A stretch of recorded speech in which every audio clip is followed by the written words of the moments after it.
مثال کے طور پر آپ ایک سروے کروا لیں اور لوگوں کو کہیں کہ بھائی آپ کے خیال میں دیندار آدمی کی کیا نشانی ہے، دیندار آدمی کی کیا نہیں، ایک چیک ایک وہ دے دیں ان کو، پیپر دے دیں بلینک، اور ان کو کہیں اس میں دیندار آدمی کی 20 نشانیاں لکھیں. آپ جب ریزلٹ نکالیں گے ان میں سے 15 16 17 کامن ہوں گی، اس سے آگے اس کا دماغ نہیں جائے گا.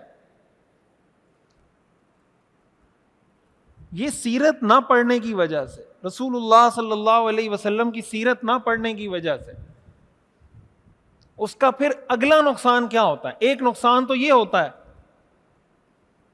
کہ دین کا تصور کیا ہو جاتا ہے؟ محدود ہو جاتا ہے. دوسرا نقصان یہ ہوتا ہے کہ پھر جو عام مسلمان ہے اس کو یہ کہتے ہوئے شرم محسوس ہوتی ہے کہ میں مسلمان ہوں. آج ہمارے بہت سے لوگوں کا یہ مسئلہ ہے یا نہیں؟ بھائی بہت سے لوگ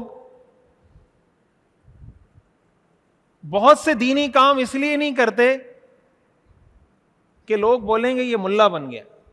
ایسا ہے یا نہیں؟ کتنے لوگ ہیں جو داڑھی اس وجہ سے نہیں رکھتے کہ لوگ بولیں گے بھائی تو ملا کب سے بن گیا. ایسا ہے یا نہیں؟ اس کا کیا مطلب ملا بننے کا؟ کہ اس کو شرم آ رہی ہے نا. بیوی کہے گی یار یہ کیا کیا ہے، شرم آ رہی ہے کہ یار میں داڑھی رکھوں گا لوگ کیا بولیں گے. کیا مطلب؟ یعنی وہ داڑھی رکھ کر کوئی اچھا فیل نہیں کر رہا. یہ کیوں؟ یہ مسئلہ کیوں ہو رہا ہے اس کے ساتھ؟ اس کے پیچھے بیک آف مائنڈ میں چل کیا رہا ہے؟ وجہ اس کی یہ ہے کہ لوگوں کے ذہن میں دین کا یہ تصور ہے کہ دیندار آدمی یہ 8 10 15 کام کرتا ہے اور اس کو دنیا کا کوئی کام نہیں آتا.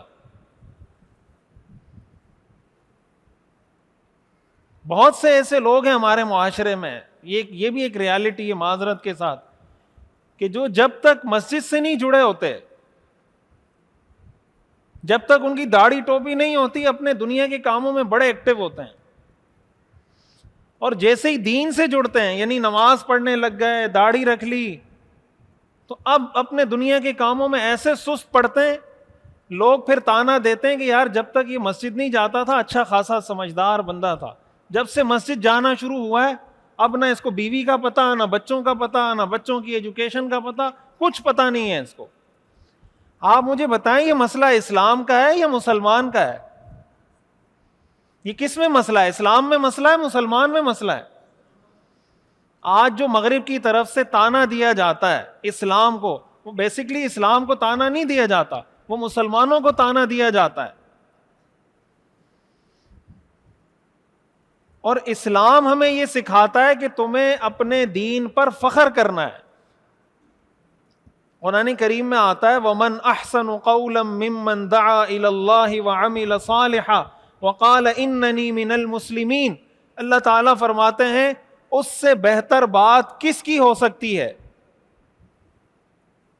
کس کی؟ ممن دعا الی اللہ، جو اللہ کی طرف لوگوں کو بلائے، وعمل صالحا اور نیک اعمال کرے، وقال اور کہے اننی من المسلمین، میں مسلمانوں میں سے ہوں. قرآن ہمیں بتا رہا ہے کہ اس سے بہتر بات دنیا میں کوئی اور نہیں ہو سکتی. کس سے بہتر بات کہ وہ یہ کہے میں مسلمان ہوں. قرآن کی آیت یہی بتا رہی ہے نا کہ اس سے بہتر اور کوئی بات نہیں ہو سکتی کہ انسان یہ کہے میں مسلمان ہوں. آج ہم یہ کہتے ہوئے شرم محسوس کرتے ہیں کہ میں مسلمان ہوں.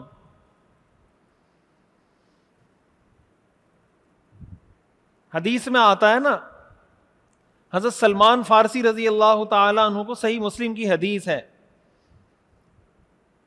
ایک مشرک نے تانا دیا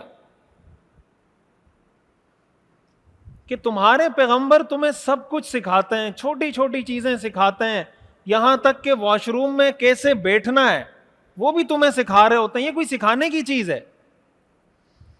یعلمکم نبیکم حتی الخراء، کہ تمہارے پیغمبر تمہیں سب کچھ سکھاتے ہیں، چھوٹی چھوٹی چیزیں بھائی جو سیکھنے والی نہیں ہیں وہ بھی تمہیں سکھا رہے ہیں. بھائی یہ کوئی سکھانے والی بات ہے؟ واش روم میں کیسے بیٹھنا ہے تمہیں وہ بتا رہے ہیں ایسے بیٹھنا ہے. اب مشرک نے کیا کیا؟ تانا دیا. مشرک نے کیا کیا؟ تانا دیا.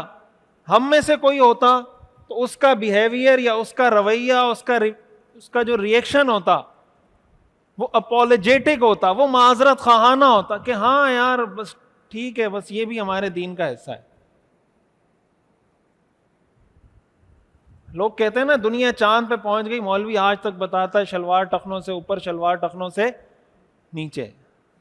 یہی تانا حضرت سلمان فارسی کو مشرک نے دیا تھا کہ تمہارے پیغمبر دنیا کہاں پہنچ گئی، تمہارے پیغمبر تمہیں سکھا رہے ہیں واش روم میں بیٹھنا کیسے ہے. یہ صحیح مسلم کی حدیث ہے. میں آپ کو بتا رہا ہوں کہ ہمارے ریئیکشن میں اور صحابی کے ریئیکشن میں فرق کیا ہے، اور پھر ہم نے اپنے آپ کو ٹھیک کیسے کرنا ہے. حضرت سلمان فارسی رضی اللہ تعالیٰ عنہ نے اس پہ کسی شرمندگی کا اظہار نہیں کیا کہ ہاں یار واقعی میں یہ تو بڑا مسئلہ ہے، دنیا کہاں پہنچ گئی اور ہم ابھی تک یہ سیکھ رہے ہیں. حضرت سلمان فارسی رضی اللہ تعالیٰ عنہ نے فرمایا اجل. عربی میں دو لفظ استعمال ہوتے ہیں جی کہنے کے لیے. ایک استعمال ہوتا ہے نعم، ایک استعمال ہوتا ہے اجل. نعم کا مطلب بھی ہوتا ہے جی ہاں، اور اجل کا مطلب بھی ہوتا ہے جی ہاں. لیکن جب آپ نے کسی بات پہ فخر کرنا ہو نا، وہاں نعم نہیں کہا جاتا، وہاں اجل کہا جاتا ہے. یہ فرق ہے نعم میں اور اجل میں. حضرت سلمان فارسی نے فرمایا اجل، بالکل ہمیں سکھاتے ہیں، یہ ہمارے لیے فخر کی بات ہے. صرف یہاں پہ بس نہیں کیا، آگے فرمایا ہمارے پیغمبر ہمیں یہ بھی سکھاتے ہیں کہ جب استنجا کرنا ہو تو نہ قبلے کی طرف رخ ہونا چاہیے، نہ قبلے کی طرف پیٹھ ہونی چاہیے. ہمارے پیغمبر ہمیں یہ بھی سکھاتے ہیں کہ ہڈی سے استنجا مت کرنا. ہمارے پیغمبر ہمیں یہ بھی سکھاتے ہیں کہ گوبر سے استنجا مت کرنا. یہ ساری چیزیں ہمارے پیغمبر ہمیں سکھاتے ہیں، اور یہ بھی سکھاتے ہیں کہ اگر پتھر سے استنجا کرنا ہو تو کم از کم 3 پتھر استعمال کرنا. یہ پوری تقریر حضرت سلمان فارسی نے کی کس کے جواب میں؟ تانا دینے والے کے جواب میں.